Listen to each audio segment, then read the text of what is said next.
question came up how to do a veil that grows. I'm going to do this real quick. I'm going to do 3D text. Up top you've got the template box. Tap on that and type in your text. That's going to be a little bit off screen. We'll worry about that in a little bit. I'm going to make it left justified. I go to my position. I'm going to bring it on screen. Yes, I know I spelled it wrong. Next thing I'm going to do, I'm going to go to Tools, 3D Objects, 3D Object Primitive. I'm going to bring in a pod. Pod is just a rectangle. I find it's easiest to locate the centers in the middle, in the front. And then I'm just going to reposition it so it's by my text. I'm going to change the X height, or the Y height I should say.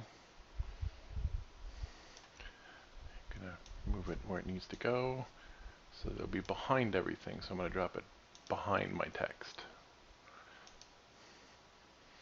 That's all I'm really going to do with it right now. Actually, you wanted it to be a veil that's transparent, so let's just do this. Let's change that transparency to make it so we can still see it, and we'll make the color black so that it's really obvious to us.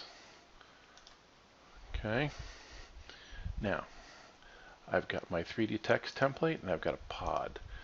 All I'm going to do is I'm going to go to my pod. I'm going to right click, choose Autofollow Size. I'm going to tell it that it needs to be referencing my 3D template. I want it to be on the left edge. You notice that it just slid over a little bit, so I'm going to kick my offset over just a little bit. I'm telling that it's anchoring on the left, and I'm telling it that it should scale to the width. And I'm going to change my padding ever so slightly. Okay.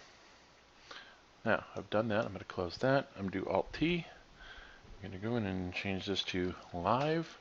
And you notice that it changed. Alt-T.